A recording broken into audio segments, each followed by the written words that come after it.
Bonjour et bienvenue à cet 11e épisode du podcast Altef4, le podcast québécois sur la musique de jeux vidéo. Et tels les deux 1 du chiffre 11, moi étant le deuxième 1, et je vous présente mon premier 1, mon numéro 1 de mon cœur, Antoine Pidge. Ah, ça fait beaucoup de 1 tout ça? Ah, j'ai mal à la tête. C'est parce que on est vendredi soir, on n'enregistre pas le soir. C'est l'épisode le plus tard qu'on a jamais enregistré. On l'a enregistré plus tard que l'épisode de nuit. Oui, en fait. Ouais, L'épisode de nuit, il faisait-tu noir? Ouais, il devait faire noir quand même. C'était l'hiver. Ouais, c'était l'hiver, il faisait C'était froid. l'hiver, il faisait froid. On avait des voix comme ça. Ouais, ça on avait. Ouais. Non, mais c'était aussi l'épisode de Noël, fait que pas tant. Hein. Ah, oui, c'est vrai. Pas l'épisode ASMR. Ouais. Mais aujourd'hui, c'est aucun de ces deux sujets-là, parce qu'on en a déjà parlé. Ben On ne oui. reviendra pas là-dessus. Comme d'habitude, je dirais pas qu'on a concocté un épisode spécial avec une thématique superbe, parce que c'est tout le temps le cas.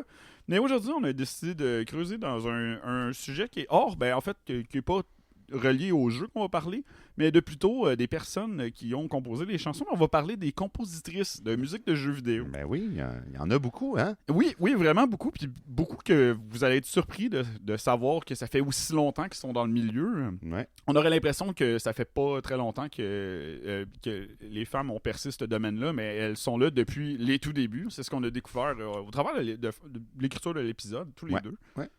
On n'en parle pas particulièrement d'habitude, mais beaucoup des jeux dont on va vous parler, on vous en a déjà parlé, dans toutes les tunes qu'on a présentées jusqu'à maintenant, il y a eu beaucoup de compositrices, mais non, on s'est dit quand même, ça vaut la peine de souligner un petit peu ça, parce que c'est le genre de milieu qui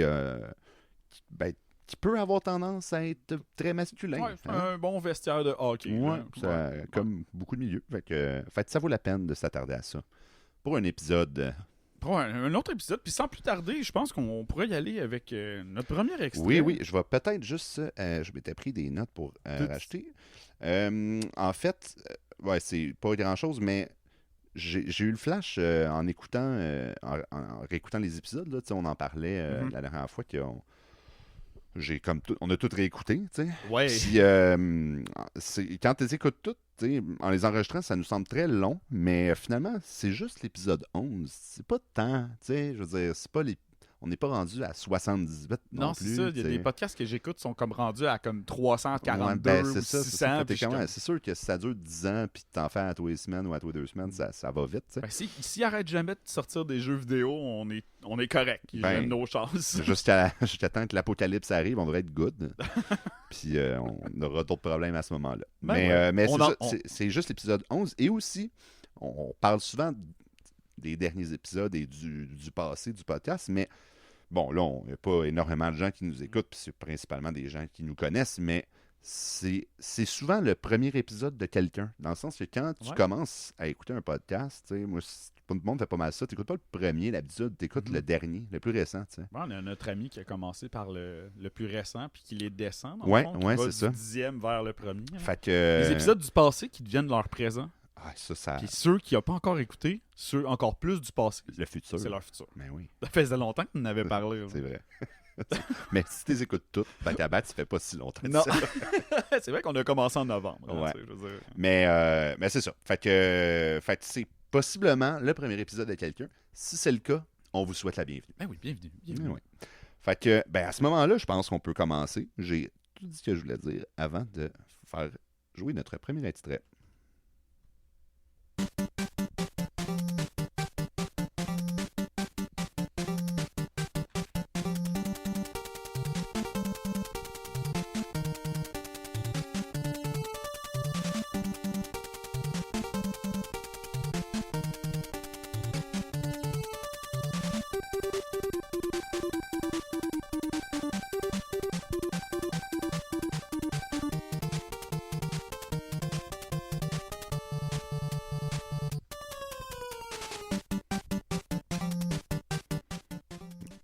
C'est un no-brainer quand le loop il dure 30 secondes. C'est vraiment un bon loop. Avec la descente à la fin. Descente chromatique qui revient. Wow. C'est un très bon loop. Eh bien, c'était une pièce, on parlait de jeux dont on a déjà parlé, c'est une pièce du jeu Castlevania. Juste Castlevania, le premier. Le premier. De 1986, je pense. C'était pas encore la quête de Simon. C'était pas encore. Je sais même pas s'il y avait un nom à ce moment-là. Je sais pas si c'était... Ça s'appelait juste Vampire Killer. Ouais, c'est ça. C'est vrai, on a déjà mentionné C'est-tu notre best-of sur nos jokes de Castlevania? Imagine en plus, encore une fois, je dis, comme on a déjà dit il y a longtemps, mais c'est une journée d'écoute si tu chaînes les podcasts. Ça peut être en ce moment. Ça fait genre 12 heures, mettons. Si tu te lèves le matin à 6 heures du mat, là, tu commences à écouter notre podcast, puis le soir, en te couchant, tu les as peut-être écoutés. Ça va vite quand même, là. Fait que je veux parler pas d'une compositrice en particulier.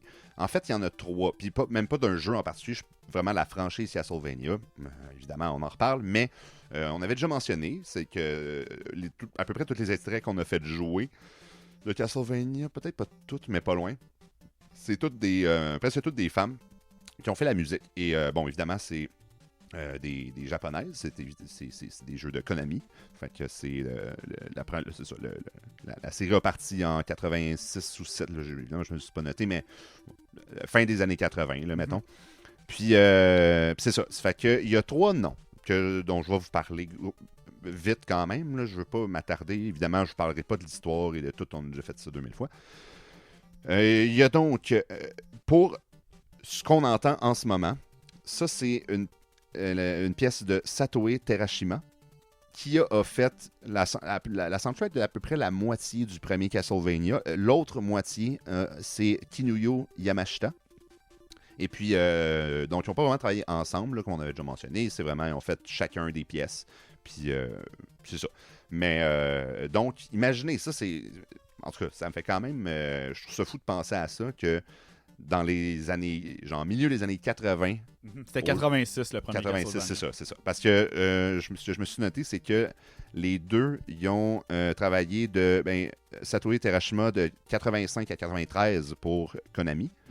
Et Kinuyo Yamashita de 86 à... Je me suis noté 2010, j'ai pas vraiment vu de date, mais en fait, elle travaillait là plus longtemps, puis en 2010, elle a déménagé aux États-Unis. Ah, OK. Elle habite maintenant dans le New Jersey.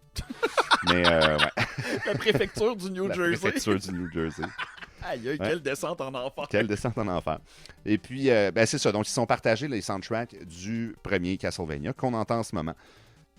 La pièce qu'on entend là, d'ailleurs, s'appelle Out of Time. Donc, je pense que c'est la pièce qui joue quand t'es out of time, quand t'as plus beaucoup de temps.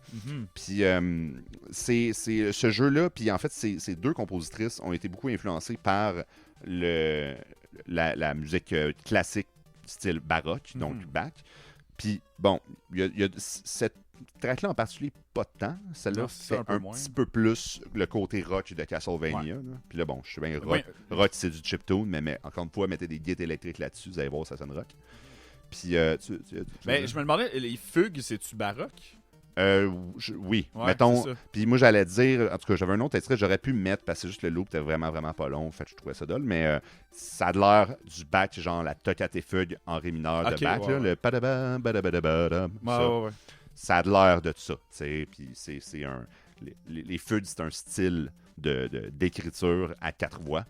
Puis qui fonctionne, qui est bourré de règles, qui est très difficile à bien écrire puis de façon originale. Puis en gros, c'est comme des thèmes et variations, mais à chaque voix, une voix va jouer le thème, après ça, une deuxième voix reprend le thème, puis il ne reprend pas nécessairement tout le temps à la même hauteur, mais c'est quand même tout le temps le même thème, il va y avoir des variations, Mais c'est ça, Bach plein de règles. Bach n'avait pas fait comme une toune par gamme, là, genre variation de Do majeur puis fugue en Do majeur. Il y a eu une couple d'affaires comme ça. Il y a eu genre le clavier bien tempéré, que c'est comme...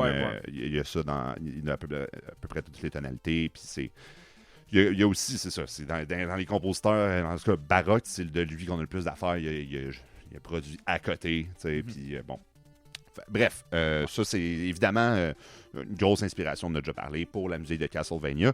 Puis aussi, ce qui est drôle, c'est que il y a beaucoup d'opus de cette franchise, puis à chaque fois, il y a des nouvelles tunes. Et il y a aussi des reprises de vieux thèmes. Par exemple, le fameux Vampire Killer. Il y a plusieurs reprises de tout ça dans les jeux futurs. Bloody Tears aussi, dont on a parlé. Même chose. Aussi le thème de Simon, dont on a déjà parlé. Toutes des tunes qu'on a déjà... En tout cas, on a déjà parlé de tout ça. Puis, pour en revenir, je veux quand même m'attarder un petit peu plus sur les compositrices aujourd'hui, parce que c'est quand même de ça qu'on parle. Et les deux compositrices, donc, ce qui est drôle, en faisant mes recherches, donc, bon, évidemment, j'imagine que le Japon des années 80, c'était prolifique pour la musique de jeux vidéo. Puis les deux, ils ont commencé à travailler à 1 an d'écart pour Konami. Et les deux ont étudié au Osaka College of Music. Tu sais, ils devaient se connaître. Il devait se passer de quoi là-bas? C'est ça, mais ils ont étudié en composition. Genre, évidemment, c'était pas un truc relié à la musique de jeux vidéo. Ça n'existait pas dans le temps. C'était-tu des pianistes? Kinuyo, oui. Kinuyo Yamashita, piano, saxophone. L'autre, je me suis pas nommé. Je me suis pas noté. Satoru Terashima. J'étais curieux. Ouais. Ce qu'on entend, c'est particulièrement, cette tune-là, c'est Satoru Terashima. Parce que ils sont deux. Là. Bon. Je pense que Vampire Killer, c'était Kinuyo Yamashita. Mais en tout cas, le rendu là, je suis pas. Et puis, c'est ça, je veux rajouter peut-être un petit fun fact aussi. Que ils ont, dans le généré du jeu, finalement, dans les crédits du jeu, leurs noms ne sont pas écrits. Il y a un seul nom d'écrit qui est James Banana. Parce que James Banana, c'était une blague, une référence à James Bernard, qui est lui qui a composé la musique du film de Dracula en 1958. Ah ouais? Ouais. J'étais très loin. C'est un fun fact. Hein? Ouais, ça aïe, ok. J'ai vu ça, j'étais comme, ça, j'en parlais. Ah, c'est bon, c'est ça, bien. Ouais, fait que James Banana. Puis, c'est ça. Sinon, dans les jeux qui ont composé, en tout cas, ils ont fait la musique de plein d'autres jeux, surtout Kinuyo Yamashita qui a travaillé plus longtemps. Là, il y en avait un paquet de pas connus. En fait, c'était tous des jeux pas connus, mais tu sais, bon, une coupe de Castlevania, King Kong 2, whatever it is. Comme jeu, plein de jeux. Plein de genres de vieux jeux. À l'époque de la NES, il y avait 14 000 jeux qui sortaient par genre mois. Là. Exact. Puis, je veux mentionner aussi, il y a une troisième compositrice dont là, je n'ai pas d'extrait de elle, ce qu'elle a fait, mais qui est, attendez un petit peu, je l'ai ici, Michiru Yamane. Elle n'a pas étudié au Osaka College of Music, mais plutôt au Prefectural University of the Arts de Aichi. En tout cas. Mais elle a commencé à travailler pour Konami en 1988. Donc, voilà. On a déjà parlé dans le premier épisode quand j'ai parlé de Castlevania. Oui, parce qu'elle a fait la musique de Bloodlines dont tu as parlé, et de Symphony of the Night, qui est au PlayStation. Fait que c'est ça. J'aurais pu mettre des extraits de ça, mais j'ai décidé d'y aller pour... un petit peu de chiptune. Juste pour le fun. On commence avec du chiptune aujourd'hui. Ouais. Fait que c'était pas mal ça pour mon premier extrait. On peut y aller avec le deuxième extrait. Le second extrait. Ah, c'est beau ça, second. Mais je le sais, hein. C'est français. Quand je vois 2 ND, je me dis c'est en anglais, puis je me dis, ah ben non, c'est le second. C'est ça. Ben oui, ok, je vous passe ça. Trêve de mots de chiffres. Ça suffit, là, ça suffit.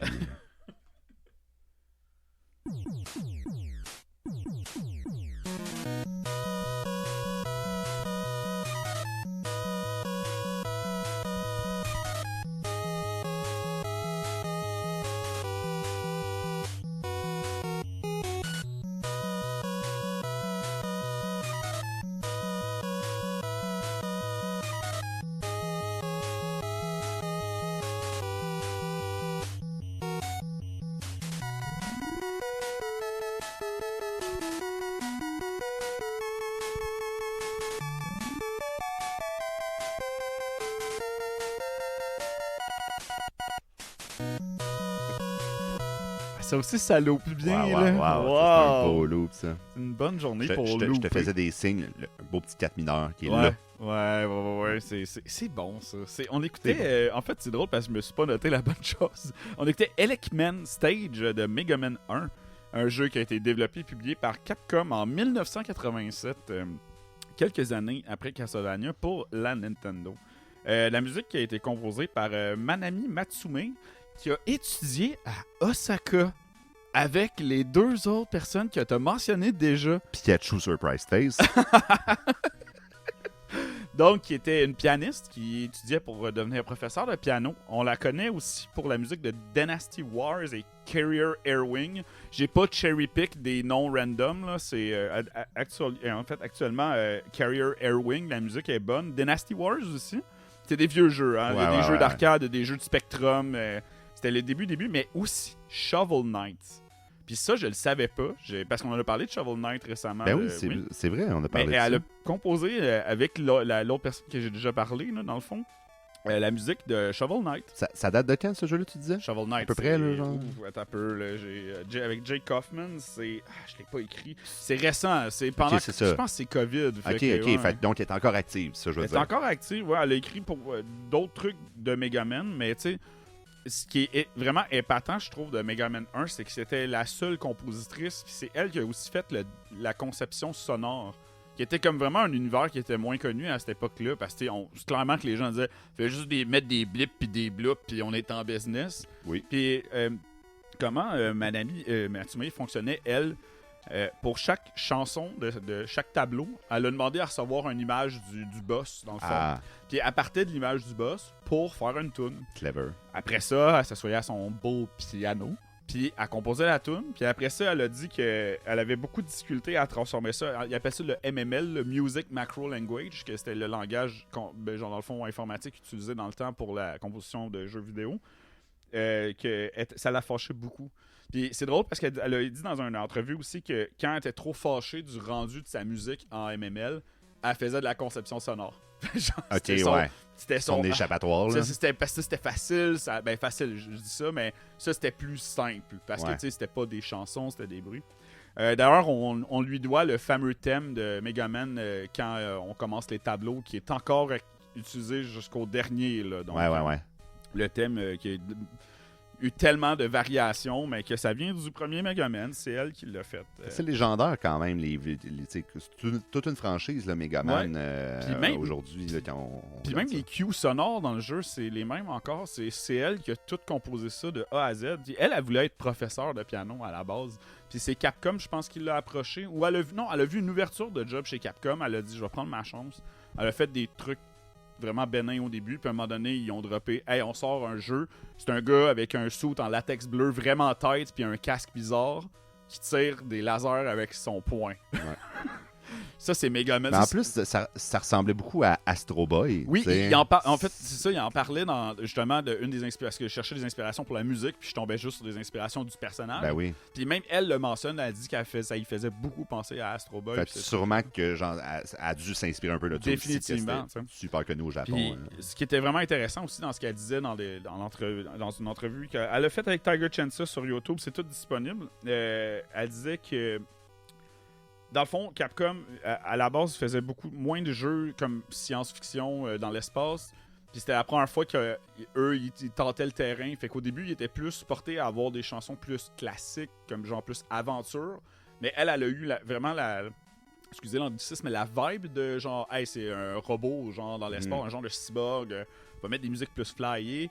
Elle s'est beaucoup inspirée du rock, elle disait. Ça apparaît pas tant, mais je veux dire dans la rythmique. Surtout, oui, puis encore une fois, ça apparaît pas tant jusqu'à temps que tu remplaces le chiptune par des instruments rock. De musique, puis là, bien sûr que ça tout prend son sens. C'est ça, il était plus focusé sur la musique classique au départ, comme je disais. Elle a joint le projet vraiment tard dans le développement. Elle a joint le projet en août. Puis le deadline, c'était décembre. Fait qu'elle a composé toute la musique en 2 mois. Et bah, parfait. C'est puis la musique, exact. La musique puis la conception sonore, c'est vraiment beaucoup de travail. Là. C'est ahurissant, tu sais. Elle disait ça. Mon processus créatif, c'est à partir des personnages, de l'animation, des décors, ce que je trouve vraiment fascinant parce qu'en plus, à cette époque-là, tu te rappelles-tu du cover de Mega Man?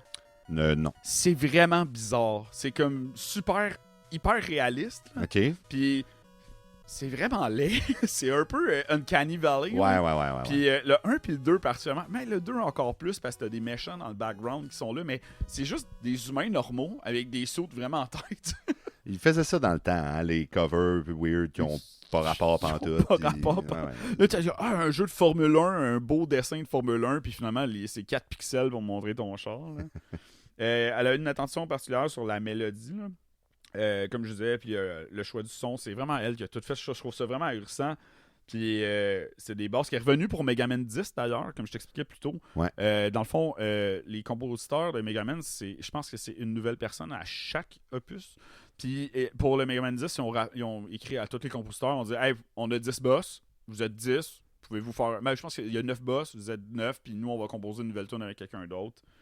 Puis c'est ça, c'est tout pour Mega Man 1. Il y a une pionnière aussi, comme tu viens de mentionner. Oui, c'est les Japonaises des années 80 qui clairement sortaient genre du Osaka College of Music en pensant pas pantoute à de la musique de jeux vidéo, mais qui se font approcher parce que c'était comme le début du Golden Age des compositeurs japonais. T'sais. Puis c'est cool parce que juste à penser à ça, c'est-à-dire que Capcom et Konami avaient un souci du détail pour la musique. Parce que c'est comme, sûr, on va prendre des musiciens à la base, pas juste des gens qui sont comme bons avec la programmation. Là, au début, après, probablement qu'ils ont travaillé aussi sur utiliser les limitations de la device puis de la NES, mais au début, imagine, tu es un musicien accompli, ou accompli du moins, tu as ton diplôme, tu sors de l'université puis tout.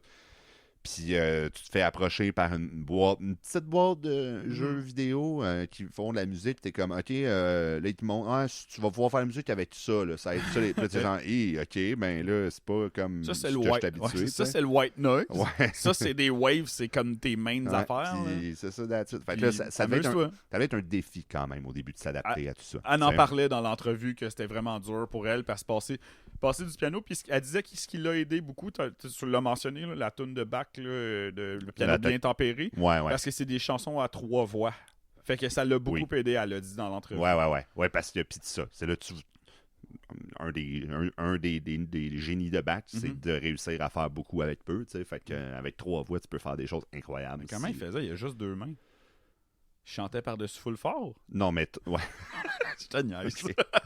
Imagine comment il faisait, puis finalement, il pouvait juste comme jouer ses 2 gros index en même temps, comme mon père quand il tape sur un clavier. Tu sais, les petites mains que tu peux mettre sur le bout de tes doigts, oui, là, il y en avait une sur chaque bout de doigt.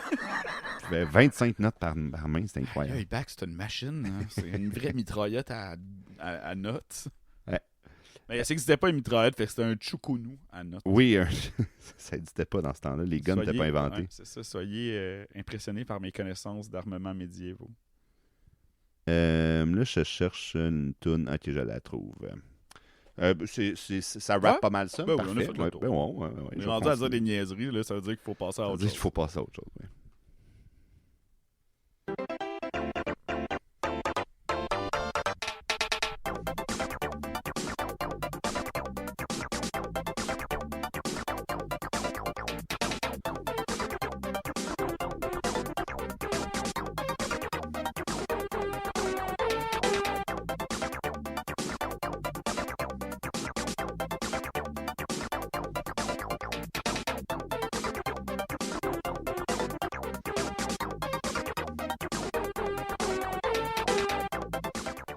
Encore une fois, un loop très court. Wow! Yes! Hey, c'est assez dynamisant. Hein? On dirait pas qu'on enregistre tard comme ça en écoutant du beat comme ça. Eh oui, c'est le spécial soir. Le spécial soir avec la musique latine de Party. C'est la toune du menu d'ouverture de Super Mario Kart 1992, qui a évidemment été publié par Nintendo. Je vous épargne le lore du jeu. Ouais. C'est quoi le lore de Mario Kart? Je sais pas. J'ai d'autres choses à dire. Là. Ok, c'est bon. Surtout que Mario, en tout cas, on focus sur les personnes ce soir. Ouais, je sais. Donc, ben, vous l'aurez deviné, c'est une femme qui a composé la musique de Super Mario Kart pour tous les amateurs du premier opus de cette franchise, dont moi. C'était celui que j'ai beaucoup joué quand j'étais petit. C'est donc la compositrice Soya Oka, qui a étudié à quel endroit, vous pensez? Osaka. Le Osaka College of Music, et a commencé à travailler chez Nintendo en 1987. Aïe. Ouais, c'est insane, là. En tout cas, je trouve, là, mais non, c'était toute la même gang, c'est sûr que tu connais ça. C'est sûr qu'ils se connaissent tous. Probablement, oui. Puis, donc, c'est ça. Elle a fait toute la soundtrack du Super Mario Kart. Elle a fait dans sa liste, je me suis noté quelques noms, parce qu'il y avait pas mal d'affaires assez connues. D'ailleurs, attends, avant, je vais parler de cette tune-là, puis après ça, je vais switcher. J'ai d'autres petits extraits sur ce qu'elle a fait à vous faire écouter. Super Mario Kart, musicalement, c'est ce qu'on disait hors d'onde tout à l'heure. C'est effectivement, évidemment, c'est festif, ça l'a toujours été. Mario Kart se doit d'être festif. C'est des jeux que tu joues avec tes amis dans le salon, c'est party, c'est excitant, ça. Ben oui. Puis, mais le Super Mario Kart, ils ont vraiment comme misé sur des rythmes latins beaucoup. Puis là, celle-là un peu moins, mais quand même, là, tu sens l'espèce de faux piano qui fait des accompagnements un peu de jazz latin, là, tu sais. Des fois, il y a les coups de sifflet à la brésilienne, il y a puis toutes les tunes sont à peu près basées là-dessus, là, presque toutes. Là. Il y a du quick Namco. De version SNES, mais ce dont on parlait, là, ouais. Le fameux instrument de percussion que tu fistes pour que ça joue. C'est ça.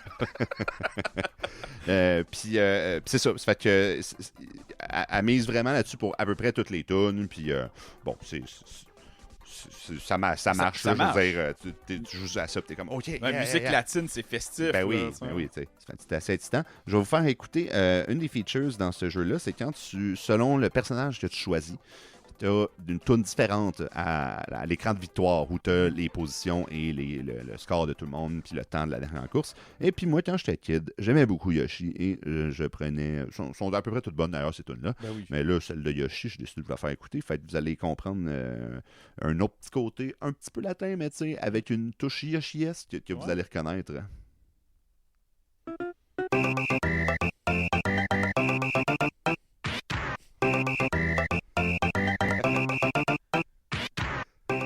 Ah yeah. Hey, le sifflet. Le petit sifflet.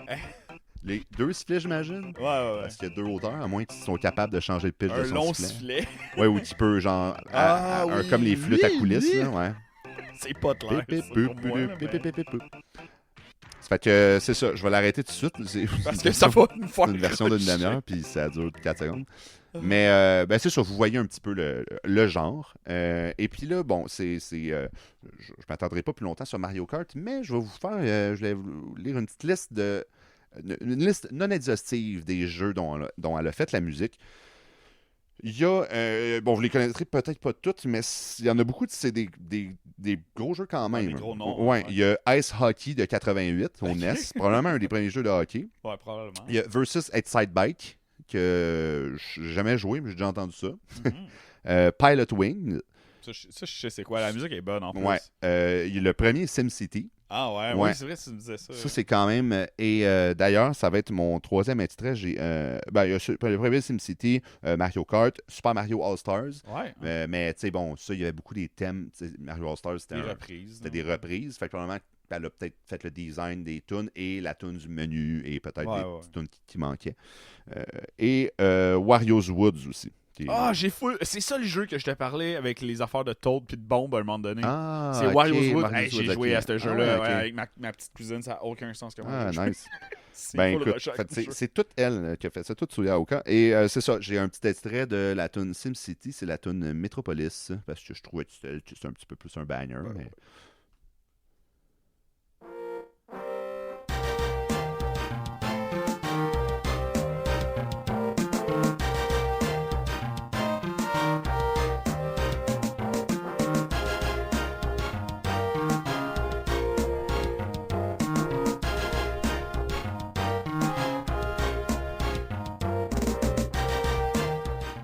Tu dis Orchestra Hit, ça? C'est drette ce que j'allais dire, mon petit chat. On en veut-tu dire Orchestra Hit?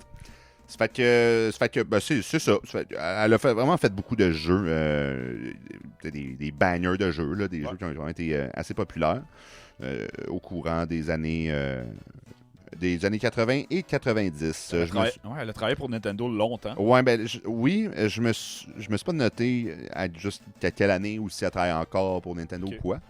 Mais c'est ça. Elle a commencé en 87 quand même. Fait, ça fait quelques années déjà. Rosewood, c'était late SNES, il me semble. C'était tard dans la... C'était... ouais. Il me semble j'avais vu c'était comme 94, genre. Quelque chose du genre. Une affaire comme ça. Fait que oui, clairement du vieux SNES, ouais. Donc, fait que moi, ça va être ça pour mon... cet extrait-là. Après ça, on est rendu à ça. Non, on est rendu à celle-là, celle que je t'ai donné un timbre de temps. Un timbre de temps. Fait que là, je vais la partir et le mettre. Là, ça a l'air long là, quand on en parle comme ça. Mais tu sais, ça va tout le temps être comme ça. C'est notre charme. Ben oui.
On écoutait ici Malak, Angel Messenger, du jeu que peut-être vous avez entendu parler, un petit jeu. Ah, c'est le bout que je veux qu'on entende.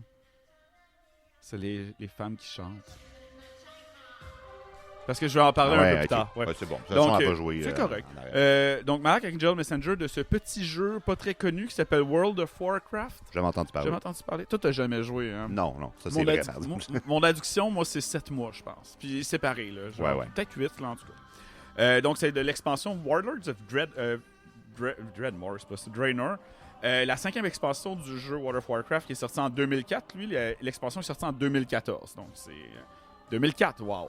C'est publié et développé par nul autre que Blizzard. Mes préférés. Donc, la musique a été composée par plusieurs personnes. Évidemment, il y a juste une personne là-dedans qu'on va jaser. Mais je vais nommer les autres parce qu'il faut donner crédit à qui a composé. Donc, Russell Brower, Neil Acree, Clint Bajakian, Sam Carden, Craig Stewart Garfinkel, Edo Guitolti, excusez le massacre de ce nom, et la personne dont je veux vous parler qui est Emhyr Nune. Je me suis pratiqué parce que c'est du gaélique. Oui, encore. Hein, ça fait 2 fois qu'on est obligé d'essayer de prononcer du gaélique. J'ai pensé à quand on a parlé, en tout cas, de tu sais quoi en Irlande. Là. On n'en parlera pas, on en parle tout le temps. Oui. Donc, la pièce elle joue donc dans Auchindoun, qui est une genre de mausolée pour les Draenei, ces fameuses chèvres de l'espace. Donc, Emhyr était la chef d'orchestre pour Diablo 3, StarCraft 2, Heroes of the Storm et Overwatch, mais je crois aussi Hearthstone, mais certaines pièces. Dans le fond, non seulement elle a composé cette pièce-là, mais elle est aussi chef d'orchestre pour Blizzard, ce qui est vraiment impressionné, qui est complètement fou dans le fond, parce qu'il y a plein... Je savais pas que c'était des vrais instruments pour ces jeux-là. Il y a des jeux que j'étais comme, c'est des synthés, probablement, puis... aussi, fait important à mentionner, elle a été chef d'orchestre pour plusieurs orchestres internationaux, nationaux dans le fond, excusez. Et c'est aussi la première femme à être chef pour les Oscars, ce truc très progressif. On est en 2020 quand c'est arrivé. C'est très cool tout le monde. Donc, elle a aussi été chef pour le Symphony of Goddesses pour Zelda, une tournée en 2016. Puis on va encore parler de cet homme-là, même si on veut plus parler de Emhyr en fait. Elle a été aussi chef d'orchestre pour Tommy Tallarico et Video Games Live. Tommy Tallarico, c'est un nom qui revient souvent. C'est une personne qui est très influente dans le monde de la musique de jeux vidéo. Mais on en reparlera une autre fois. On en parle beaucoup de lui. Donc, dans le fond, c'est ça. J'ai été très épaté par son implication dans tous les jeux de Blizzard, finalement, pour des pièces qui sont vraiment folles. Surtout, que c'est surtout de la musique ambiante. Ça, c'est une tune, je pense, qui joue justement dans ce donjon-là, là, qui est Auchindoun. Puis j'ai écouté toute la soundtrack. Il y a beaucoup de musique ambiante, mais beaucoup de gros bangers, dont lui. J'ai regardé un peu les gens, parce que moi, j'ai pas joué à Warlords of Draenor. J'ai joué à Cataclysm, puis un peu après à Classic. Mais tout le monde est bien d'accord pour se dire que la musique de ce DLC-là est complètement ahurissante, que c'est vraiment un grand chef-d'œuvre. J'aime bien l'utilisation, dans le fond, du duduk, l'instrument que je te parlais plus tôt dans le refrain. Ça? Oui, c'est ça. Ouais. C'est ça, un duduk. Ah. C'est un instrument avant. Ça vient de la région du Caucase, donc autour de la Géorgie. Puis oui, c'est ça que je notais aussi qu'il y a un petit feeling un peu musique folklorique, justement, de la Géorgie. C'est pour ça que je t'en parlais plus tôt. Ouais. Juste la polyphonie, à un moment donné, la guitare qui fit dans cet univers-là. Parce qu'il faut rappeler que géographiquement parlant, c'est entre l'Europe de l'Est et le monde arabe, dans le fond. Mm-hmm. Fait que ça attire beaucoup de ces... En fait, je dirais juste qu'à dire que ces deux parties-là du monde sont beaucoup inspirées de la musique de là-bas. Ouais. Qui est très connue d'ailleurs pour sa polyphonie, là, donc ont des arrangements de voix de plusieurs personnes. Ouais. Plusieurs voix à la fois. Plusieurs voix à la fois, oui. Un autre truc que je trouve vraiment intéressant aussi dans le bout que je vous ai fait écouter particulièrement, c'est comment la musique espèce de flirter avec la quinte. Parce que c'est juste à la fin de la partie qu'on écoute que finalement l'accord qu'on entend.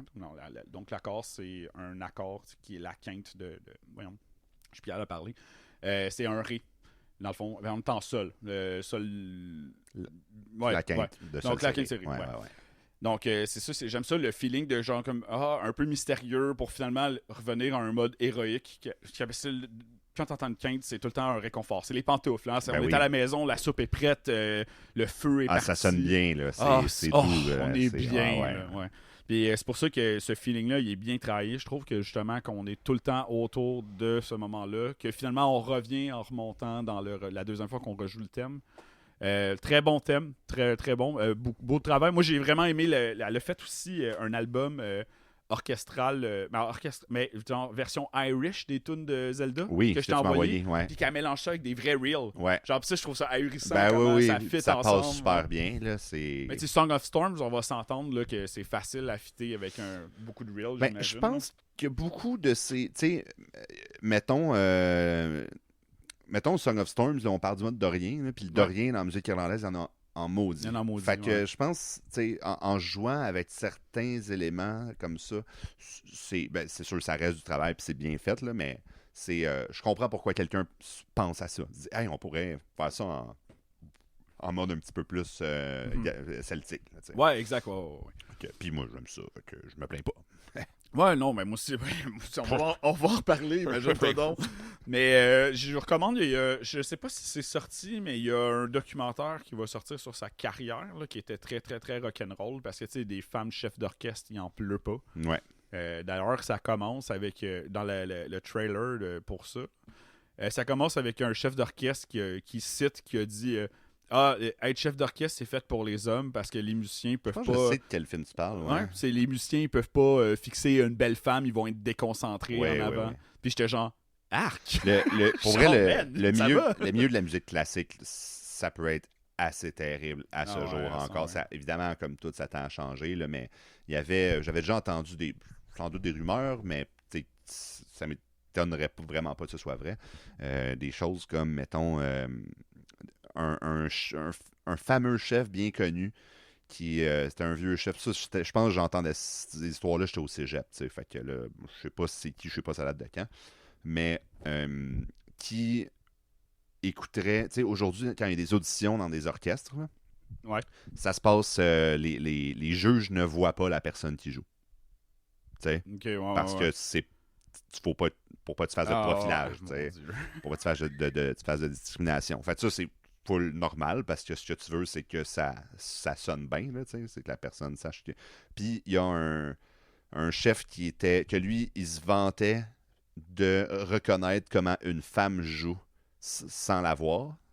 Puis qui était comme, non, moi, je vais le savoir. Fait que là, qui était comme. Puis évidemment, ben, il avait fini par se faire berner, là, parce que ça a aucun calice de bon sens. C'est sûr. Le documentaire, c'est Conductrix. OK. Avec un X à la fin. J'ai pas trouvé la date de sortie, malheureusement, mais... il y a eu un film, pas là-dessus, mais sur une femme chef d'orchestre, il y a une couple d'années, me semble. Ouais. Mais ça, c'est un documentaire sur elle. OK, c'est ça. C'est vraiment un documentaire. C'était une fiction, ce que j'ai vu. Puis j'aime beaucoup comment, tu sais, elle sur scène, elle est peint rock'n'roll. Elle est vraiment hors norme. Là. Non seulement, à la base, comme on dit, être une femme chef d'orchestre, c'est rare. Mais en plus de ça, elle embrace ça, là, c'est clair. Puis elle est comme genre... all over the place, c'est super pertinent ce qu'elle fait. Je pense que, voyons, c'est quoi le nom de elle a une émission de radio qui participe, qui parle de musique, de jeux vidéo aussi. Attends un peu, je vais le retrouver. Fabi la nuit, c'est ça? Non, parle-moi pas de Fabi la nuit, là, je vis un deuil depuis des années. Là. Parce que faire une parenthèse, pendant que je cherche ça, Fabi la nuit, c'était mon émission de retour de Québec, parce que les gens étaient vraiment stupides, puis c'était très bon. Je l'ai juste ici. À Classic FM, elle avait une émission sur la musique classique, puis elle présentait des arrangements de musique de jeux vidéo en version classique. Ah ouais. Exactement. Donc, c'est folle carrière. Je recommande, si Conductrix est sorti, écoutez-les. Sinon, il y a plein de bons vidéos YouTube à propos d'elle à consulter qui parlent de son cheminement, puis... Je recommande aussi son album de musique genre celtique parce que c'est elle qui a composé toute la musique pour ça. Puis sinon, la soundtrack de Warriors of Draenor, très bon, très très bon. Puis c'est ça. Wow, hey. Wow, World of Warcraft. Ouais. Wow, la pognez-vous. Ok, je vais mettre mon prochain extrait.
C'est encore du Dorian? Oui. Non! Oh non, j'ai pogné ta maladie! Pas juste, pas que. Il y a des petits... Il y a certains accords qui le sont, là. Oh non, je suis en train de virer fou. Je le sais, ça sonne médiéval. Ben, c'est ça, le Dorian, ça sonne médiéval. Fait que maintenant, je le sais. Oui. C'est la pièce The Wielder's Legacy du jeu Chicory, A Colorful Tale, qui est un jeu que je ne connaissais pas. Mais ce qui nous intéresse aujourd'hui, c'est la compositrice, qui est Lena Raine, qui est donc une compositrice américaine de la Californie, si je ne me trompe pas, et qui est aussi une femme trans. Hein? On parle de personnes non représentées et de minorités dans des instances très masculines. Ça en fait quand même partie. Fait que ça vaut la peine d'être mentionné. Shout out. Ben oui. Et puis, le jeu Chicory A Colorful Tale, c'est un jeu qui est sorti en 2021 de la compagnie Wishes Unlimited. J'aimerais ça, des souhaits à volonté. Ouais. Puis, en gros, vite, c'est un RPG, que tu es un genre de petit animal anthropomorphique. Puis, en fait, c'est tous des animaux anthropomorphiques. Tu es un chien, je pense. Dont le prénom est ta nourriture préférée qu'il faut que t'entres. Et si t'en entres pas, il s'appelle Pizza. Ah bon, c'est un bon... overall, très bon. Overall, très bon. Pour nos amis intolérants au lactose. Ouais, ou la pizza 2 pour 1, sinon. Grand regret. Puis, c'est ça, le monde est en noir et blanc et on a The Brush, qui est comme en majuscule, pour le remettre en couleur. Puis bon, c'est un peu ça la prémisse du jeu. Puis ça a été quand même bien reçu pour le gameplay innovatif, justement, de mélanger l'espèce d'imaginaire et de réel, là, dans le sens où le monde est en noir et blanc et tu dois le recolorier. Fait que là, évidemment, tu peux écrire des affaires, faire des dessins un peu partout, whatever. Puis les boss ont des gimmicks qui sont reliés aux couleurs. Et, ouais, c'est ça. C'est quand même... c'est très clever. C'est quand même clever, tu sais, que c'est une belle petite niche à avoir. C'est tout ce que je vais dire sur le jeu, parce que je vais m'attarder sur Lena Raine, qui a été très, très prolifique dans les, je dirais, 10 dernières années. Puis, en plus, quand même drôle, elle est un peu plus vieille que nous. Fait genre, elle a commencé à être bien populaire, genre, mi-trentaine sûrement. Ouais. Parce que ça marche au bout, mais elle faisait déjà bien des affaires. Là. Elle a composé donc ça. Pourquoi je vais la remets-la. Et remets-la. C'est assez belle, la chanson. Coucher à la toune. On va mettre des couleurs sur le décor plus tard. Prends la brosse, là, puis... Ça fait que c'est ça. Elle a fait, bon, évidemment, ce jeu-là. Elle a fait, imaginez-vous donc, on l'a déjà mentionné parce que dans ses grands succès, elle a fait la soundtrack du jeu Céleste. Ben oui. On a déjà parlé à l'épisode de Noël-Hiver. Spécial Noël. Ouais, parce que c'était une hivernale. Non, mais c'est-tu relaxant, cette musique-là? On dirait qu'il y a un petit côté inquiétant des fois, genre. Oui. Attends, je vais juste finir sa liste, puis je vais continuer à explorer un petit peu, ce qu'elle a fait. Donc, elle a fait Céleste, elle a fait Deltarune, on avait parlé aussi, une partie des compositions de Deltarune, la suite de Undertale. On a fait Chicory. Elle a fait le jeu, elle a fait quelques-uns, mais un d'entre eux, Harmony, The Fall of Rêverie, qui n'est pas Raven's Watch. C'est un visual novel. Elle en a fait une coupe. Puis tu sais, les visual novels, souvent, c'était une musique par scène, genre. Puis j'écoutais la tune, genre cet après-midi, genre la soundtrack du jeu, puis t'as genre 70 tunes, là. C'est genre interminable. En tout cas, il y avait plein de bonnes affaires. Pour un jeu que tu fais juste smasher le bouton pour lire le texte, puis c'est tout. Exact. Moi, je suis pas très visual novel. Et elle a fait aussi, donc ça, c'est probablement ce qui est le plus... en tout cas, qui l'a plus rendu connu, j'imagine, c'est... Céleste, ça l'a rendu très connu. Céleste, mais elle a fait certaines musiques de Minecraft dans les updates des quelques dernières années, dont ceux qui connaissent, mettons, moi, de ce que j'allais voir, de ce que je me rappelais d'elle, c'est pas des thèmes que tu entends nécessairement tout le temps, mais le thème, quand tu trouves une Nether Fortress, quand tu explores une Nether Fortress, c'est elle qui a composé ça. Fait évidemment, c'est pas les tunes de genre C414. Non, c'est pas les tunes vraiment space, là. C'est ça, qui sont... ça fait super longtemps que ces tunes-là, mais elle a quand même participé. D'ailleurs, dans ses dernières updates, elle a participé, elle et Kumi Tanioka, qui est une femme aussi. Fait que, comme quoi, ça... Il y en a de plus en plus. Mais je pense que c'est eux qui ont fait la musique pour Trials, le dernier gros update de Minecraft. Oui, je pense qu'il l'avait. Il y avait...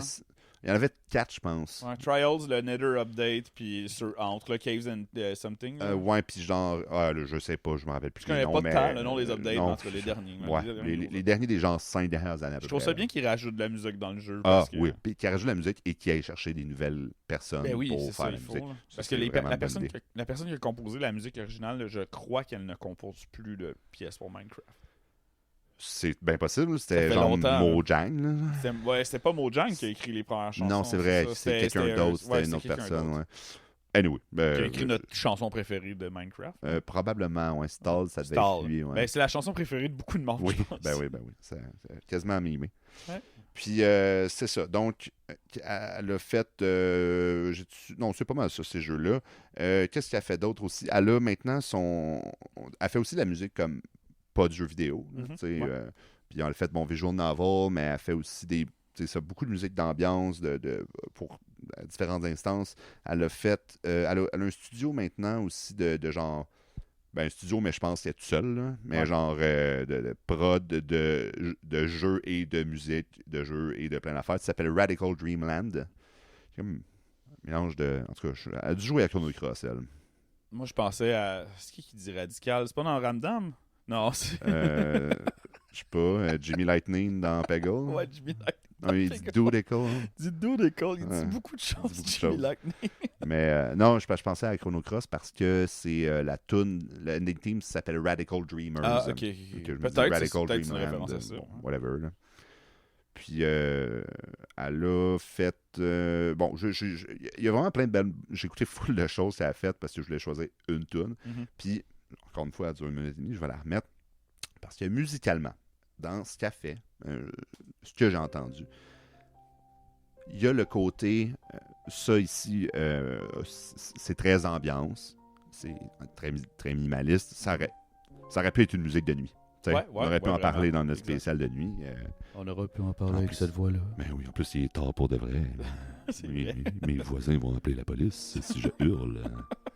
Puis, c'est ça, elle a fait...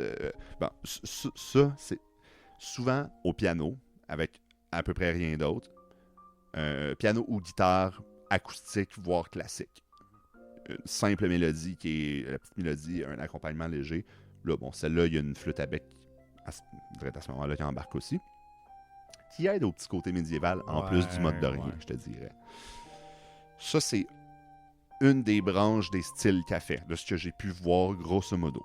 Elle fait aussi de la musique plus électronique, qui peut soit être encore là assez légère et je dirais aérienne un peu, avec des bruits électro un peu espace, là, entre guillemets, puis qui reste assez vide, assez délicate. Puis du électro qui fait avec un peu plus de boom, là, qui fait un peu dance, mettons, dans des moments de tension dans les jeux. Bon, évidemment, ces choses-là. C'est les 3 catégories que à peu près tout ce qu'il a fait. Puis tu sais, Céleste, tu penses à ça, c'est un peu ça. Ça rentre un peu dans cette catégorie-là. C'est ça rentre dans cette catégorie-là. Mais Céleste, c'est un peu comme un moment comme tension, détente, parce que c'est quand même un jeu qui est comme très actif. Oui, ça me Mais oui, il y a beaucoup de pièces dans Céleste que c'est en fait la majorité de la bande sonore de Céleste aurait pu être dans l'épisode de oui, ASMR. Oui, ça c'est sûr. C'est une très j'ai failli reparler de Céleste parce que c'est vraiment, vraiment une bonne soundtrack. Là, je l'ai réécouté. Mais je me suis dit, garde, il y a ça, ce jeu-là, le visual novel, aucune idée si est bon jeu-là, je suis pas allé checker de trucs du jeu. Mais la musique était bonne. Puis il y avait juste 2 millions de tonnes. Je savais plus tout quoi choisir. Puis je me suis arrêté sur quelque chose. Là, mais... on peut écouter des chansons sans jouer au jeu. Là. Il y a plein de jeux qu'on n'a jamais joué, qu'on connaît toute la bande sonore au complet. Ça, on a déjà parlé, mais il y a des jeux que j'ai découverts de cette façon-là. Il y a des gens que je connais qui jouent pas à des jeux, mais qui écoutent quand même des bandes sonores de jeux. C'est relax. Ou, comme, je parle pas de, comme, mettons, même la soundtrack de Doom, mettons. Quelqu'un qui aime les affaires métal. C'est quand même, ça met dedans. Là, genre... j'ai écouté en m'entraînant. C'est exactement ce que j'allais dire. J'ai écouté ça en me traînant parce que c'est lourd, c'est méchant. T'imagines que tu butes plein de démons, mais c'est juste lifté. Tu exploses des têtes de démons en même temps. Ça fit quand même avec mais vu ton petit poids de 5 livres. Là. C'est ça. Je t'ai soufflé. Je pense que c'est tout ce que j'avais à dire. J'ai soufflé. J'ai soufflé en tirant la tête de démon. Ah, ça doit pas être toutes ces bonnes cigarettes que l'on fume. Non. Ça n'a pas rapport avec ça. Monsieur le docteur, c'est pas de vos affaires. Ça, c'est pas de vos affaires. Combien j'en fume par jour, ça vous concerne pas. C'est-tu un défi? Ah, ouais. Bon, oui, c'est ça. Je vais clore là-dessus. Pour Lena Raine, beaucoup de belles choses. Ouais. Je recommande à tout le monde d'aller écouter ça. T'es prêt pour continuer avec un classique? Un classique, là, ça goûte le sucré dans ma bouche quand j'entends ça. Là, je vous le dis tout de suite, tout le monde. Ça goûte les champignons. Ah, ouais. Attention.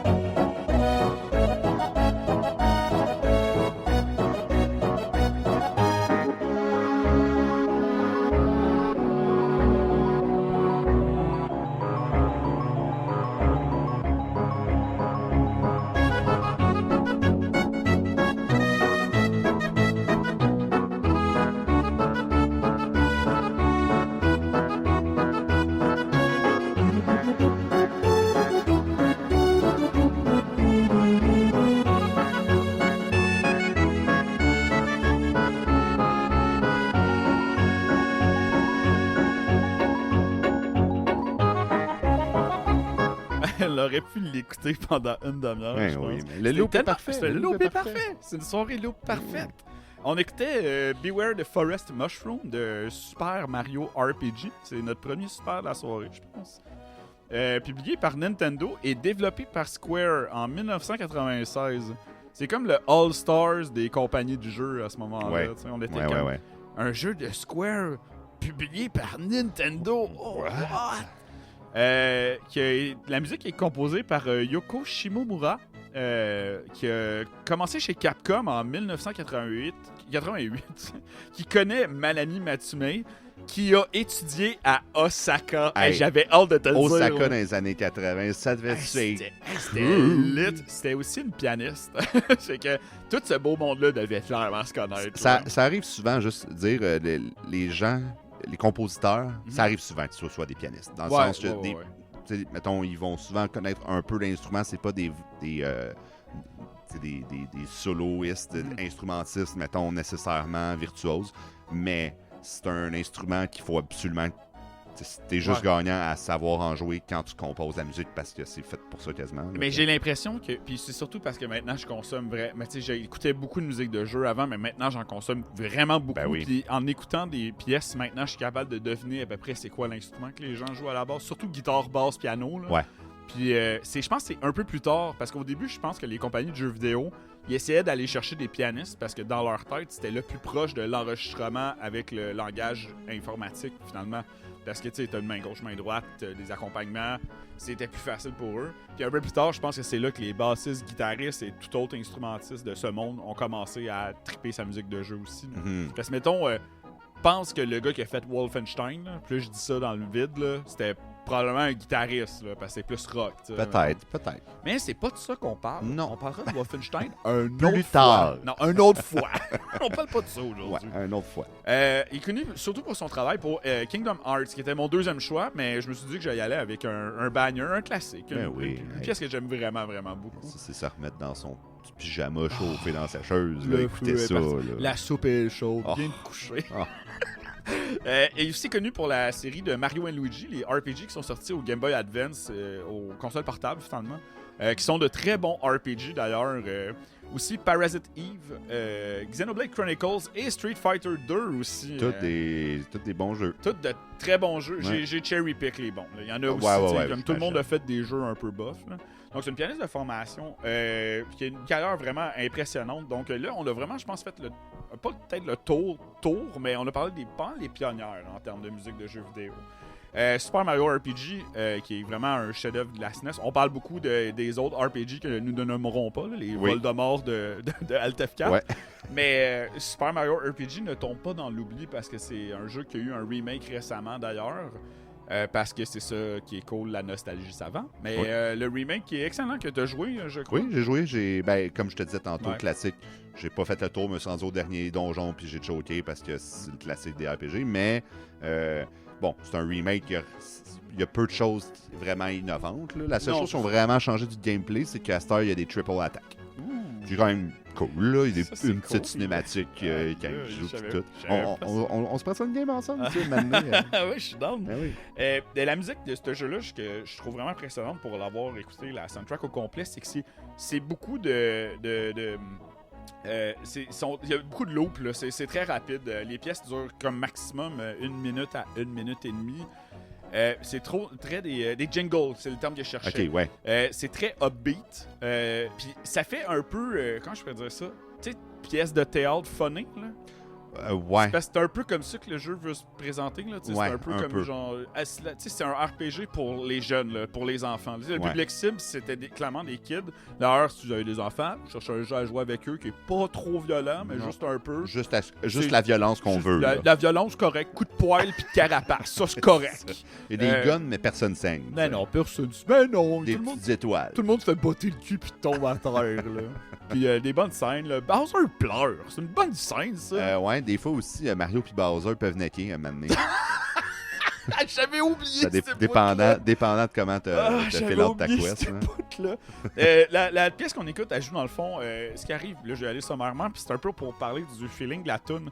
Dans le fond, Mario arrive dans une ville, puis il y a un vilain qui est en fait un arc à flèches qui paralyse tous les habitants du village grâce à ses puissantes flèches. Donc, il tire avec son propre corps. Puis Mario rentre dans genre comme d'habitude rentre chez quelqu'un sans cogner parce que attends, c'est pas un arc à flèche, c'est des genres de pogo. L'arc à flèche est plus tard dans le jeu. Non, dans celle-là c'est l'arc à flèche. Non, t'as raison, c'est moi. C'est le premier, c'est les pogos. Non, c'est les pogos, ouais. Dans la forêt, c'est l'arc à flèche. Je suis mélangé. Donc, Mario rentre chez quelqu'un parce que c'est Mario puis il sac de tout là. Puis il y a un petit Toad qui est en train de jouer avec des figurines. Donc, il y a une figurine de Mario, de Peach, de Bowser. D'ailleurs, Peach s'appelle Princesse Toadstool dans ce jeu-là, étonnamment. Elle s'appelle pas Toadstool, Peach. ouais. Toadstool, ouais. Puis il y a une autre figurine qu'on ne connaît pas, parce que là, Mario, il regarde la scène. Bowser a pris Peach comme d'habitude. Puis il dit « C'est encore moi, il va sauver la situation. Je suis Mario Bros. » Puis le petit Toad prend son autre bonhomme, puis il fait « Tasse-toi, Mario. » Puis c'est Geno, le personnage que tout le monde veut dans Smash, qui sauve la mise. Puis là, finalement, le méchant se met à paralyser tout le monde. Fait que je pense que c'est comme un peu la magie des étoiles qui finalement transforme le jouet en vrai personnage. Ouais. C'est la Star Road que t'apprends, mais c'est ça que tu sauves dans la quête principale. Puis là, la chanson à jouer, en fait, c'est qu'on poursuit Geno au travers de la forêt. Puis, tu sais, on le ressent bien là, dans la toune, là, qui est comme... tu sais, une chanson de forêt très upbeat. On a déjà mentionné, la forêt, c'est effrayant. Une forêt mystique. Exactement, tu sais, un feeling vraiment mystique. Là. J'ai marqué très Banksy comme thème, puis un peu plus étrange qu'effrayant. Oui. C'est ça. Donc, c'est comme, je suis perdu, ça va un peu partout. Il se passe des drôles de choses dans cette forêt, mais continuons notre chemin. Puis on a parlé de Dorien. Cette chanson-là commence en Dorien. Dorien à côté. À Dorien vers le mineur. Donc, Dorien vers le mineur qui retourne. Après ça, on a parlé de modulation. Là, c'est des termes que si vous avez écouté les autres épisodes, vous connaissez. Mais dans le fond, une modulation, c'est juste un changement de gamme. Donc, on a un changement de tonalité. Donc, on a un changement de tonalité de Do dièse vers Fa dièse pour finir en majeur. Parce que quand on finit en majeur, c'est la maison de réconfort et la soupe chaude sur le feu. Qui est une pièce qui est vraiment, vraiment intéressante. Dans le fond, dans une analyse de Ryan Leach, d'ailleurs, sur YouTube, il divise la pièce en comme... Dans le fait, en gros, c'est 40 mesures, la pièce. Donc, un segment, dans le milieu, le segment là, qui descend, là, qui est comme 8 mesures. Mais avant et après, c'est le même thème qui rejoue souvent. Puis lui, justement, il souligne que le bout qui fait... Attends, on va l'entendre dans pas long. Il y a un moment qui joue... c'est à la fin de celui-là.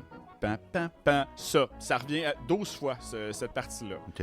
Puis à la fin, parce qu'il dit, la répétition, c'est sûr que c'est un peu plate dans une pièce. Le but, en fait, avec une répétition, en bout de ligne, c'est de briser l'attente que la personne qui entend la pièce a. Fait que finalement, à la toute fin, c'est là que ça devient en majeur. Donc ça change. Donc on a brisé l'attente de la personne qui écoute. C'est donc j'ai marqué Dorian Smooch mineur. Mes notes ont pas d'allure. Sinon, dans une autre analyse de Tiramani VGM, il parle de la structure de la pièce qui est très intéressante, que je vais mettre aussi dans la playlist de l'épisode. Il parle que les transitions sont vraiment très smooth parce que, comme on dit, il y a une modulation dans la pièce, mais c'est vraiment bien apporté. C'est deux gammes qui sont vraiment proches l'une de l'autre, fait que c'est vraiment facile à faire. Moi, personnellement, j'ai remarqué dans toute la bande sonore de de Super Mario RPG, il y a beaucoup de leitmotiv, un truc qu'on rappelle souvent. Il y a un leitmotiv très récurrent qui est les tunes originales de Mario. Il y en a quelques-unes qui sont reprises dans le jeu de Mario RPG. Mais aussi, il y a certains boss, quand on les rencontre, qui ont une pièce, puis après ça, la tune de combat, c'est une reprise de cette pièce-là, mais vraiment plus, genre, mouvementée, plus primée, là. Donc, c'est ça.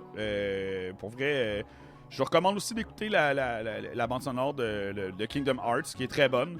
Je parle pitch, puis moi on en parlait avant. Moi, c'est pas trop mon jazz. Je pense que j'ai déjà dit dans l'épisode que les trucs de Disney, c'est pas mon jazz aussi. Fait que...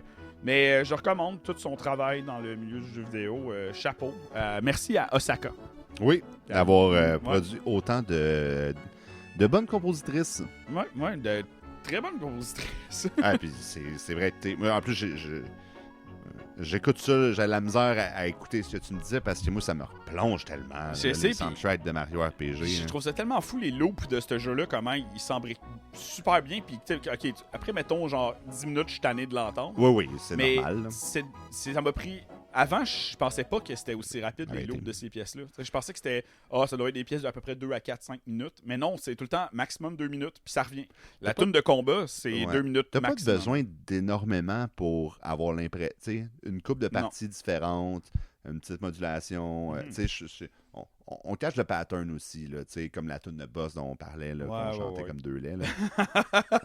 C'est ce genre de choses-là. Il y a une couple de parties, un petit pattern qui suit, puis that's it. Tantôt, notre recherchiste Gab est avec nous dehors, puis elle nous regardait chanter des tunes, puis elle était juste super crampée. Parce qu'on parlait pas, on faisait juste chanter des tunes. On aime ça faire ça. Les petits plaisirs coupables. Ben ouais, mais c'était tout pour Mario RPG. Ben, parfait. Pour Super Mario RPG. Super Mario RPG, parce qu'il est super. C'est vrai qu'il est super. Mario, il rentre chez le monde sans cogner. Ouais, par la cheminée, qui est un tuyau. Des fois, tu peux faire ça. C'est vrai, ça. Ça va pas, Mario. On arrive au moment, à la chronique du jeu du moment. Je peux pas croire, c'est... Ah oui, le jeu du moment. Oui, le jeu du moment. Ça, c'est un jeu récent. Oui. C'est un jeu qui est fraîchement sorti du four de Nintendo. Vas-y, mais la chanson, les gens doivent pas connaître ça. À peine sorti, là. À peine sorti, encore tout chaud. Récent.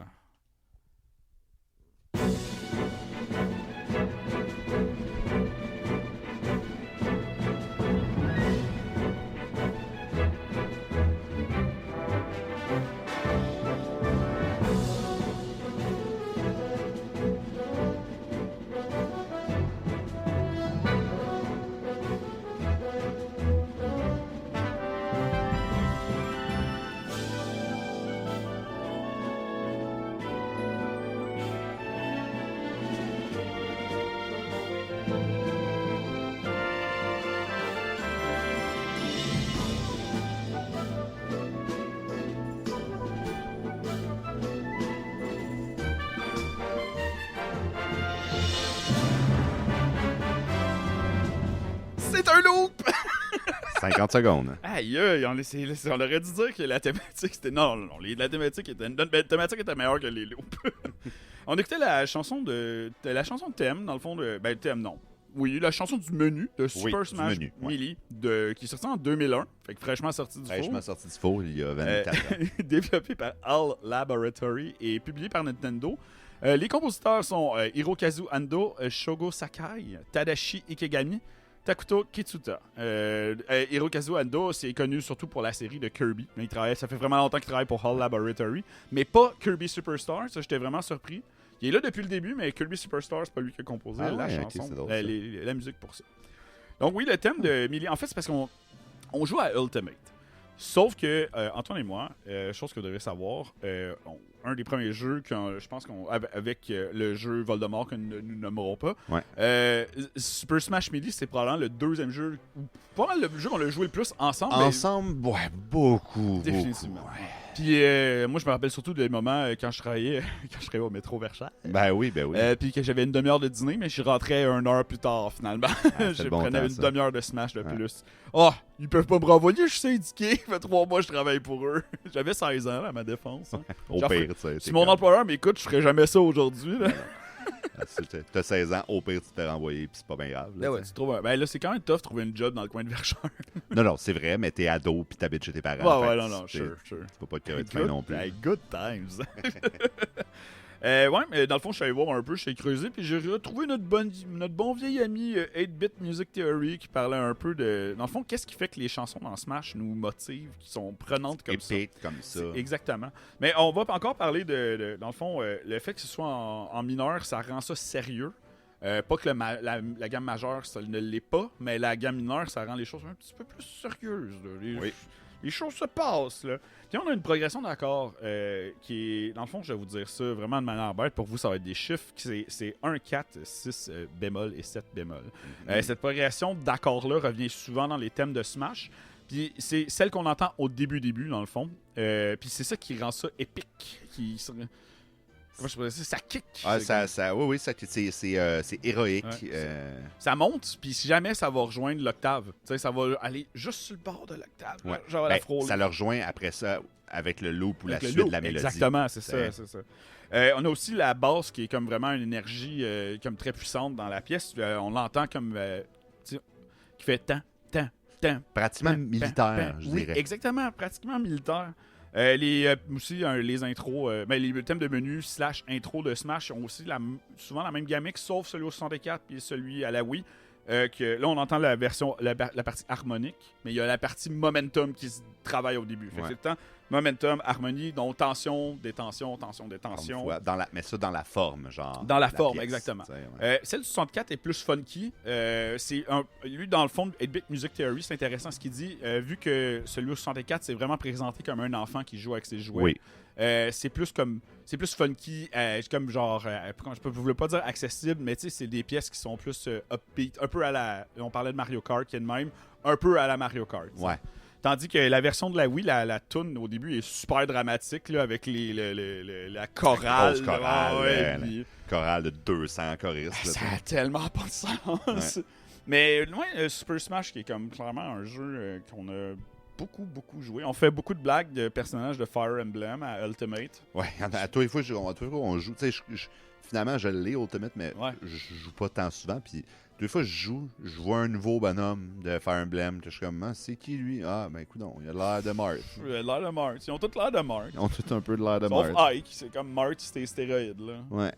Sinon, des fois, c'est. Ah, là, c'est une femme, elle a un petit peu l'air de Mart, mais en femme. Oui, c'est quoi, Lucina? Je sais plus. Lucina. Je sais pas si je le dis bien, là. Mais moi, de toute manière, mon personnage préféré, c'est Wii Fit Trainer. C'est vrai. C'est un non-fact. Elle adore le volleyball. Ce bonhomme-là a pas d'allure. Très puissant Smash. Ouais, très puissant Smash, ouais. Puis, en tout cas, Super Smash, évidemment, Melee, je recommande particulièrement. Mais Smash, en général, je recommande. C'est le fun. Et oubliez pas, il y a tout le temps quelqu'un de meilleur que vous à Tout Smash. le temps quelqu'un de meilleur. Même si vous pensez que rendu bon... Ça aussi, on en a parlé. Ouais, si vous êtes rendu bon, non, vous êtes pas bon. Même si t'es le premier au monde, il y a genre le Super Smash Melee God qui va arriver. C'est sûr, là. Puis, ça, à regarder des vrais pros jouer, t'es comme... OK, je comprends. Je sais pas si tu connais Hungry Box. Je pense qu'il mainait Jigglypuff. Là. Lui, c'est un show à regarder. Là. Si je me trompe, je suis désolé, mais il me semble que Hungry Box mainait Jigglypuff. Puis c'était comme un des premiers à le faire, à sortir des boules à mythe, de faire des beaux rests, de one-shotter. C'était fou. Là, j'ai mon ami Sam, qui d'ailleurs, je le salue si jamais il écoute. Je sais qu'il suit notre page, mais qui est un grand fan de Super Smash Melee et très bon, et beaucoup meilleur que moi, et il main Jigglypuff. Ah ouais, c'est super fâchant à jouer contre. Ah, j'en doute même pas. C'est super bon, mais d'un point de vue musical, c'est vraiment intéressant. Puis surtout, plus tu avances dans les Smash, plus les reprises deviennent vraiment funky. Oui, toujours avec de plus en plus de moyens aussi. Depuis Brawl, c'est vraiment des gros orchestres. Genre avec une qualité de son incroyable. Puis bon, c'est sûr, ça aide. Encore une fois, beaucoup à l'immersion. Puis, tu sais, t'es avec 3 de tes chums, puis vous tapez tout dans la face. Il faut que ce soit de la musique qui donne le goût de s'abattre. Ouais, c'est de la musique qui est très momentum. Là, mais tout le monde, je pense, a joué dans un sous-sol à 4 à ce jeu-là. Puis fait, oh my god, c'est le meilleur jeu de la Terre. C'est vraiment le meilleur jeu de la Terre. C'est un beau feeling. C'est vraiment un beau feeling. Ça m'a fait découvrir vraiment beaucoup de pièces aussi. Là. Je pense à ça, mettons des tunes de Fire Emblem, un jeu que j'aurais jamais joué si ça n'avait pas été de ça. Ça a fait découvrir au monde occidental, Fire Emblem pas mal. C'était zéro populaire en ici. 2001, là, personne ne connaissait ça. Là, c'était juste japonais. Vous savez ce qu'ils faisaient? Ils en ont sorti plein que sa Game Boy Advance après. Mais je pense que Melee a comme fait « Ah, c'est qui ça? Ils ont des swords. Ils parlent en japonais. Ouais. C'est qui ça? Ouais. Bref. C'est le jeu du moment. Ben, c'est un drôle de jeu du moment. C'est un jeu du moment, du passé, du présent. C'est ça. Et clairement du futur aussi. Clairement aussi, parce qu'on va rejouer quand même. Ouais. Puis bon, c'est sûr aussi, on joue plus vraiment à Melee, parce que c'est pas lui de Jay, c'est la Switch. Je pourrais plugger ma GameCube, I guess. Mais je dois être rendu poche. Là. Ah, moi, c'est sûr aussi. Là, tellement longtemps que j'ai joué. Puis, c'est ça. On a mené les jeux du moment, c'est pas tout le temps évident, hein, parce que... On va faire le tour. On fait le tour, mais... Mais savoir, je joue à Zomboid encore aujourd'hui. Ouais, c'est ça, c'est... on finit par rejouer tout le temps le même jeu. C'est ça. Mais pour revenir sur l'épisode, ben ça a été... Moi, je trouve que ça a été vraiment, vraiment super intéressant de parler justement de ces pionnières et aussi de la nouvelle génération, des gens qui ont commencé plus récemment à faire de la musique. Les femmes qui, maintenant, comme caractérisent nos jeux préférés, maintenant, on sait que... Ça fait longtemps qu'elles sont là. Ben oui, t'imagines? Ça veut dire que s'il y avait eu plus de tabou de ça face à ça, tu sais, je parle beaucoup du Japon des années 80, mais je pense que c'est un combat qui est encore très actuel là, dans notre société actuelle. Ça fait que... Je vais faire une parenthèse. J'écoutais à Radio-Canada tantôt, il disait que le Japon et la Corée du Sud, c'est les deux pays qui ont la plus grande différence de salaire entre les hommes et les femmes. C'est 40%. Ah ouais, hein? C'est fou, hein? Ouais, c'est parce que ça, c'est aussi... En tout cas, je ne veux pas prétendre que je connais la société japonaise, non, mais moi non plus, là, mettons le culte du travail corporatif dans ces pays-là, c'est vraiment intense. Puis ça doit être à peu près tout le temps des hommes qui ont les gros postes. Il y en a bien plus qu'ici, mettons. Là, oui, définitivement. Il disait qu'au Canada, c'est 5% des personnes qui dirigent l'entreprise sont des femmes. 5%? 5%. C'est quand même gênant. Hein? Ouais. Anyway. Faites plus de musique de jeu, les femmes. Aimez-vous la musique de jeu? Moi, j'aime la musique de jeu. Sais-tu quoi, là? Genre, si vous autres, vous écoutez ça, vous aimez ça, la musique de jeu, puis vous écoutez encore plus de nous autres qui dit n'importe quoi là-dessus. On a un Facebook, un Instagram, on a un Patreon. Tous les épisodes sont gratuits en permanence. Et notre Gmail, altf4podcastqc@gmail.com. Si vous nous rejoindre, vous avez des idées, vous faites de la musique. Vous faites « Hey, cette personne-là est super, écoutez ce qu'elle a fait. » Vous passez vos commentaires. On est ouvert à tout. Puis d'ici là, écoutez, ce sera tout pour l'épisode d'aujourd'hui, l'épisode 11. Soyez, restez sensibles à tout ça, puis pensez à ça. Là. Ouais. Imaginez si les femmes n'avaient pas écrit de musique de jeux vidéo, on aurait tout manqué ces bangers. Ça aurait tout joué à ces jeux-là dans le silence. Ouais. Ou non, ou pire, ça aurait été peut-être des tunes super poches. Juste des blips puis des bloops. Puis là, c'était des Moses de blips. C'est des bons blip-bloops, là. Pas du blip-bloop d'une équipe marketing. Là. Ouais, ça fait que suivez vos rêves. Ouais. Laissez-vous pas arrêter suivez vos rêves, faites ce que vous voulez. Ouais. Surtout si ça a rapport à la musique de jeux vidéo, on va en parler. Exactement. Et à bientôt. Au plaisir. À bientôt.